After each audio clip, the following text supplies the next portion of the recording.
चलिए अब आपको सीधे लिए चलते हैं यहाँ से छत्तीसगढ़, जहां विधानसभा के शीतकालीन सत्र के चौथे दिन की कार्यवाही जारी हो गई है। ये सदन से सीधी तस्वीरें देखिए।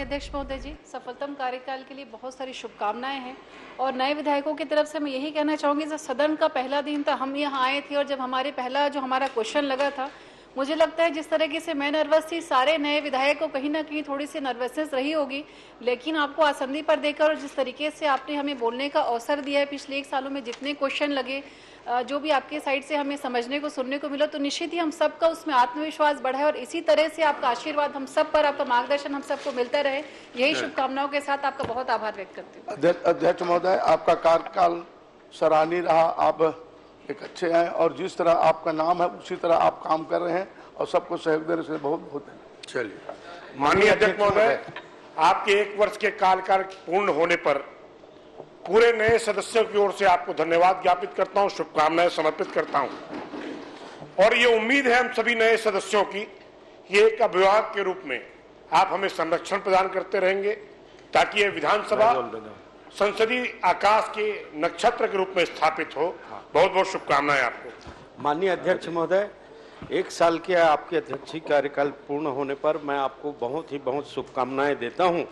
साथ ही मैं ये कहना चाहता हूं कि आप जिस भी पद पर पद हासिल हुआ, पदस्थ हुए, उस पद का पहचान केवल और केवल छत्तीसगढ़ नहीं समूचे देश में आपने बनाए हैं। इसके लिए मैं आपको बहुत शुभकामनाएं देता हूं और आपके कार्यशैली में दलगत भावना नहीं रहा, इसके लिए भी मैं आप सभी का धन्यवाद। मैं खुद अपने आप को गौरवशाली महसूस करता हूं इस विधानसभा में अध्यक्ष के पद पे आसीन होने के लिए, क्योंकि इतनी जीवंत, इतनी अनुशासित और युवाओं से भरी हुई ये विधानसभा देश में अपनी प्रतिष्ठा और नाम को अर्जित कर रहा है। ये सिर्फ आप लोगों की वजह से है। इसमें अध्यक्ष की भूमिका आप अवसर ही नहीं देते और 1 साल ऐसा बीत गया, ऐसा लग रहा है कि मैं सचिव महोदय से बोल रहा था, लगा इसी हफ्ते में हम लोग विधानसभा में पहली बार आए थे। मैं धन्यवाद दूंगा। आज सभी माननीय सदस्यों ने अपनी शुभकामनाएं व्यक्त की। माननीय अरुण साहू जी, माननीय नेता प्रतिपक्ष जी ने अपनी बात रखी, उन्हें भी धन्यवाद।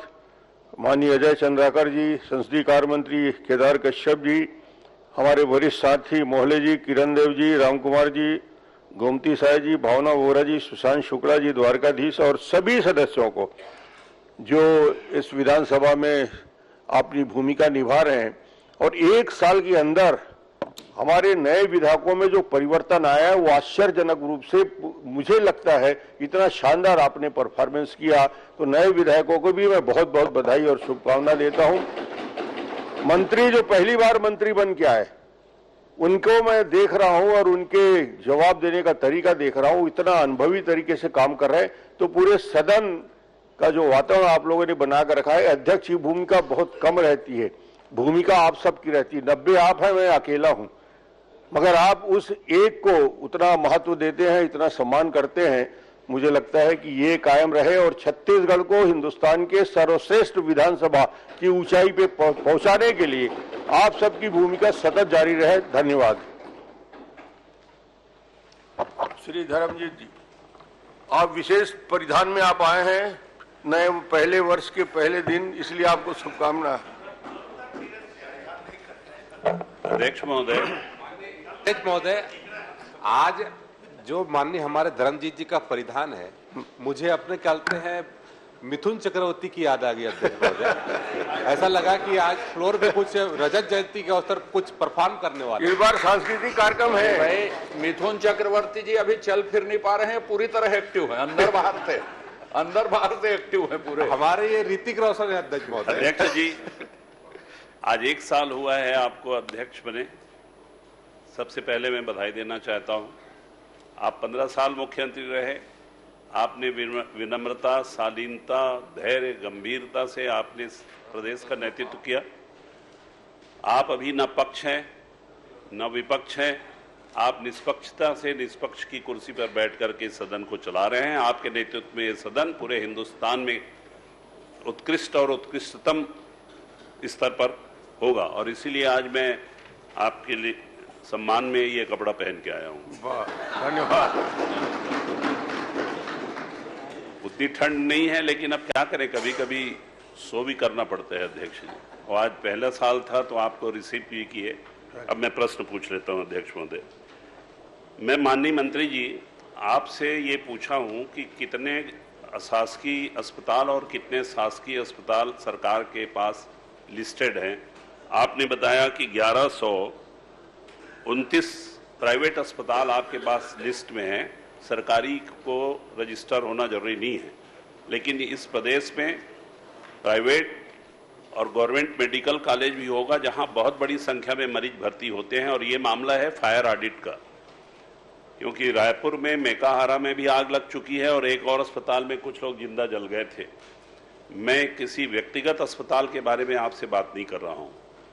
मैं ये चाहता हूं कि फायर ऑडिट जैसे गंभीर विषय पर विभाग को और प्रशासन को गंभीर होना चाहिए। मरीज जो बेचारा कोमा में है, जो वहां पर भर्ती है, जो चल फिर नहीं पाता है, आपके फायर सर्टिफिकेट के आधार पर वहां निश्चिंत होकर रहता है। अचानक आग लगने से वो न हट सकता, न भग सकता, और कोई व्यवस्था नहीं होने के कारण वो बच नहीं सकता, जल जाता है। तो आपने ये कहा है कि 9 मीटर से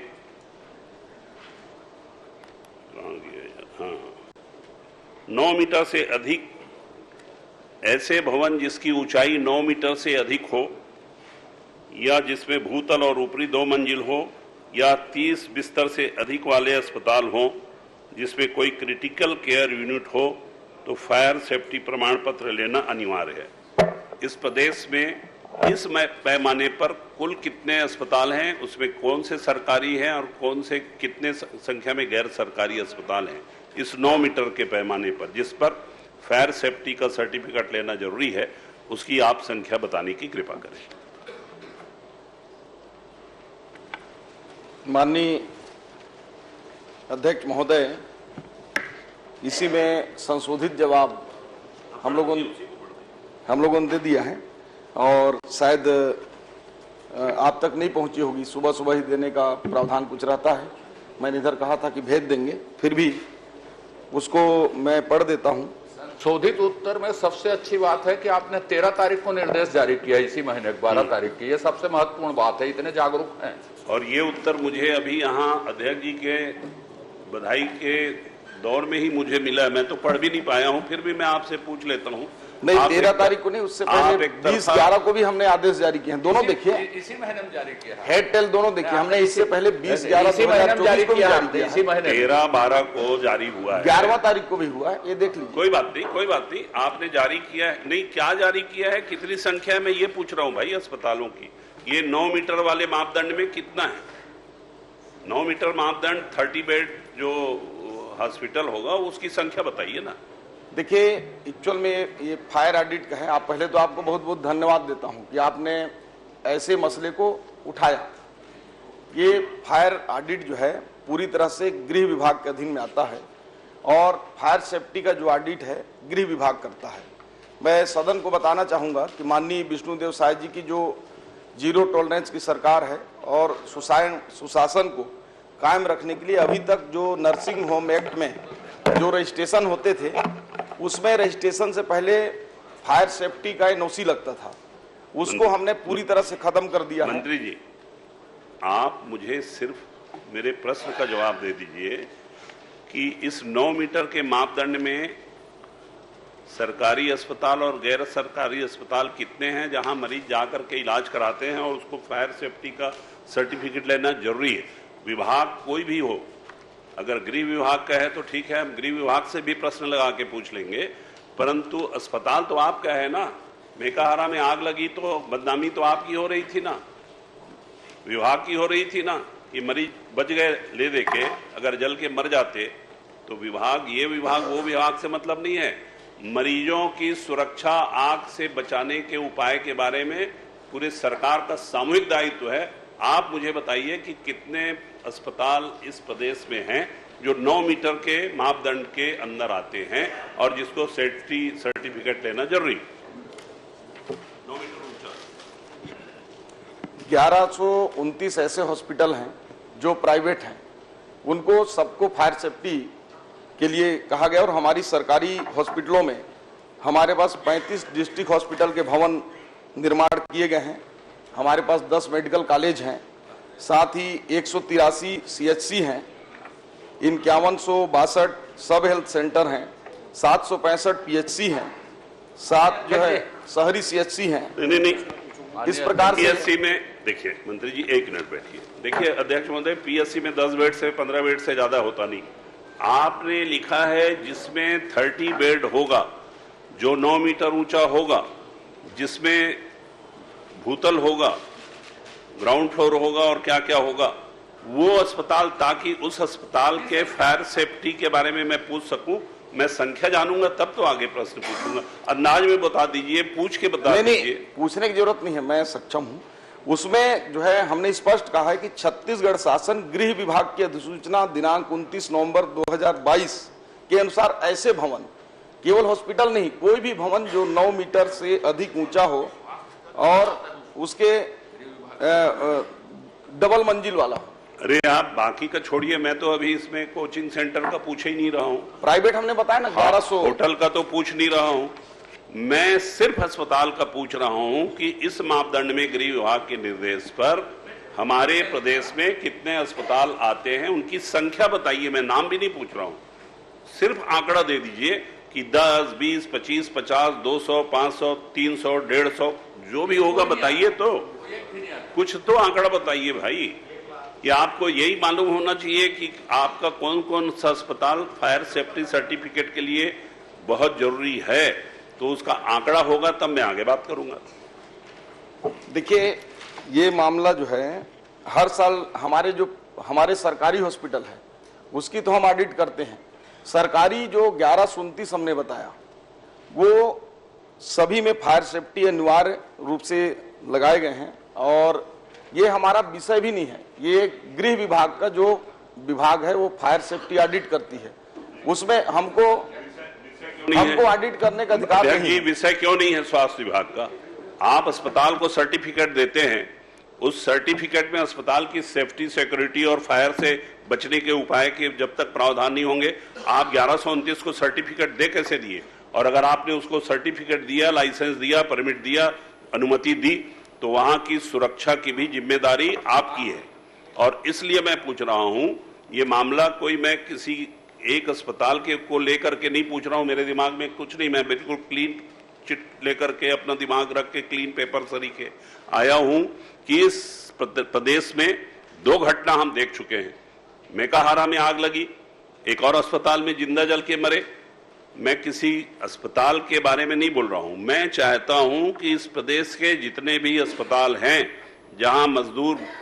जहां आदमी असक्त होकर भर्ती होता है, आग लगने की घटना में वो भग भी नहीं सकता है, वैसे स्थिति में फायर सेफ्टी का क्या इंतजाम है और उसके लिए आपके अस्पतालों की संख्या क्या है, ये बता दें तो मैं एक प्रश्न और पूछ के अपनी बात खत्म कर लूंगा।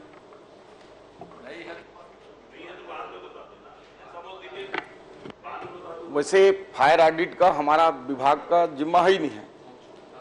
और अध्यक्ष महोदय, तो मैं समझता हूँ ये प्रश्न को आपको एक्सेप्ट नहीं करना था, ये तो और गैर जिम्मेदार उत्तर है। ये प्रश्न को एक्सेप्ट नहीं करना था, एक्सेप्ट नहीं करना था। अस्पताल खुला है, अस्पताल में फायर सेफ्टी का इंतजाम नहीं है, स्वास्थ्य मंत्री बोल रहे हैं कि ये हमारे विभाग का जिम्मा नहीं है, तो इस प्रदेश के लोगों को मरने के लिए छोड़ा नहीं जा सकता अस्पताल में, और उसके लिए कौन जिम्मेदार है ये बताइए। हमारे प्रदेश के लगभग 2000 हॉस्पिटल हमारे खुद के हैं, इसलिए इस प्रश्न को स्वीकार करके और पूरे जिम्मेदारी के साथ हमारे जो प्राइवेट हॉस्पिटल है उनमें फायर सेफ्टी ऑडिट किया जा रहा है। अध्यक्ष महोदय, और सरकारी 2000 अस्पताल तो है भी नहीं, प्राथमिक स्वास्थ्य केंद्र इसके दायरे में आता नहीं। 9 मीटर से ऊंचा कौन कौन सा अस्पताल है, 30 बेड से ज्यादा कहां पर है, निजी और शासकीय में बताइए। मरीज वहां भर्ती रहते हैं, आग लगेगी जल जाएंगे, मर जाएंगे, डीएनए टेस्ट करा करके बताना पड़ेगा कि ये इसके घर का है, ये इसके घर का है। इसलिए मैं चाहता हूं इसको आप संज्ञान में लीजिए और मुझे अस्पताल की संख्या बता दीजिए, तो मैं अगली बार दूसरा प्रश्न चलिए उपलब्ध करा देंगे, बाद में दूसरा प्रश्न आ जाएगा। ऐसा बोल दीजिए तब भी मैं आगे बढ़ूँ। ठीक है, संख्या उपलब्ध करा, आप संख्या उपलब्ध करा देंगे। दूसरा जो संख्या आप उपलब्ध कराएंगे आपको मौका दूंगा। माननीय मंत्री जी, आप ये बताइए फायर ऑडिट करता कौन है, और 2000 रुपए में फायर ऑडिट का सर्टिफिकेट बाजार में बिक रहा है। आप उसको ट्रायल कभी कराए हैं क्या? अभी कोई अस्पताल में पिछले 2 महीने में कोई ट्रायल हुआ है क्या? मॉक ड्रिल हुआ है क्या? और इसका फायर ऑडिट कौन करता है, उसकी जांच पड़ताल कौन करते हैं, कौन कौन लोग रहते हैं, ये जरा बता दीजिए। देखिए, मैंने जवाब में स्पष्ट रूप से बताया है कि फायर ऑडिट का काम छत्तीसगढ़ में गृह विभाग करती है, और मुझे कंफर्म तो नहीं हो सकता है देश में भी करती हो, लेकिन छत्तीसगढ़ में गृह विभाग करती है। और उत्तरदायित्व तो है भाई, गृह मंत्री जी हैं। फायर सेफ्टी ऑडिट का जो प्रमाण पत्र गृह विभाग से जारी होते हैं। और वैसे समझ गया, मंत्री जी के पास ये फायर ऑडिट के बारे में कोई सही जानकारी उपलब्ध नहीं है। यहाँ पर गृह मंत्री भी बैठे हैं, अध्यक्ष महोदय। नहीं, हम अपने प्राइवेट, हमने सरकारी में करा रहे हैं ना बात। माननीय स्वास्थ्य मंत्री, मेरे को आपकी काबिलियत पर कोई शंका नहीं है, लेकिन अब आप गृह मंत्री बोल दिए तो सामने में उप मुख्यमंत्री और गृह मंत्री भी बैठे।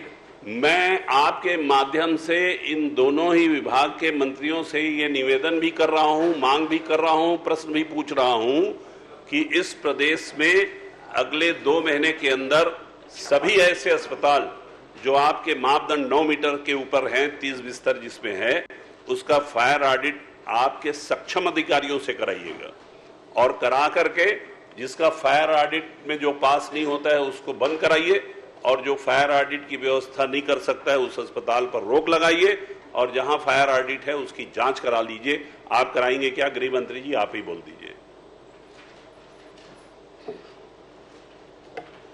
माननीय अध्यक्ष महोदय, ये बहुत महत्वपूर्ण और लाजमी प्रश्न है। इस प्रश्न पर पिछले 5 वर्षों से तो शायद कुछ भी नहीं हुआ है, परंतु सदन के माध्यम से, माननीय सदस्य के माध्यम से ध्यानाकर्षण के उपरांत इस काम को जरूर किया जाएगा। माननीय अध्यक्ष महोदय जी, भैया प्रश्न नहीं, मैं जानना चाह रही थी अध्यक्ष किसमें आता है वो प्रश्नकाल में, किसमें आता है?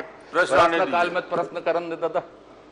माननीय अध्यक्ष महोदय, जो इन्होंने पूरक जानकारी दी है माननीय स्वास्थ्य मंत्री जी ने, नर्सिंग होम एक्ट में जो अस्पताल है, निजी अस्पताल, वो फायर सेफ्टी एक्ट के प्रावधान उसमें नहीं है। मैंने जितने निजी अस्पताल इन्होंने बताए हैं उसमें फायर सेफ्टी एक्ट का सर्टिफिकेट लेना या प्रावधान है या नहीं है, इसके लिए कोई प्रावधान नर्सिंग होम एक्ट में नहीं है, ऐसा उन्होंने उत्तर में कहा है। मैं माननीय मंत्री जी से जानना चाहता हूं, क्या उन निजी अस्पतालों को nursing home fire safety act के में शामिल करने के लिए नर्सिंग एक्ट में प्रावधान करेंगे क्या, संशोधन करेंगे क्या, या प्रावधान करेंगे क्या? प्राइवेट नर्सिंग होम एक्ट में जो उसके रजिस्ट्रेशन के लिए प्रमाण पत्र, जैसा कि माननीय सदस्य धर्मजीत सिंह जी ने चिंता की कि एक शब्द को उपयोग किया कि बाजारों में बिक रहे हैं, तो इसलिए हमने उसके पेचीदगी को दूर करने के लिए वो अनिवार्यता उसकी पहले एनओसी को खत्म किया है। लेकिन जो आपकी चिंता है उसके अनुसार सेल्फ डिक्लेरेशन वाला फायर ऑडिट का हम उनको जारी करेंगे कि वो स्वतः घोषणा करें कि उनके यहाँ पूरी व्यवस्था है, और जब हमारी तो एक्ट में संशोधन एक मिनट बोल लेता हूं, इसके बाद यदि उनके यहाँ व्यवस्थाएं नहीं होंगी तो निश्चित रूप से हम उस पर कार्रवाई करेंगे। मैं तो माननीय अध्यक्ष जी, मैंने एक्ट में प्रावधान करेंगे क्या ये पूछा था। एकदम छोटा सा प्रश्न है कि आप संशोधन करके एक्ट में संशोधन करके निजी अस्पताल को भी उसके दायरे में लाएंगे क्या? पर्याप्त हो गया। राजेश मूड़े जी, दूसरा प्रश्न। सम्मानीय अध्यक्ष जी, मेरा एक सीधा सीधा प्रश्न है। प्रश्न उल्टा कहाँ होता है, सीधा ही होता है। नहीं, इसलिए कि मंत्री जी ने इतना संक्षिप्त राजेश जी, बाकी लोग टेढ़ा प्रश्न कर रहे थे, इसका मतलब ठीक है, आप जारी करिए। माननीय मंत्री जी ने जो उत्तर दिया है 2 लाइन में दे के अपनी जिम्मेदारी से मुक्त हो गए। हमर क्लिनिक हर मोहल्ले के अंदर स्वास्थ्य सुविधा का विस्तार की दृष्टि से अमर क्लिनिक की स्थापना की गई।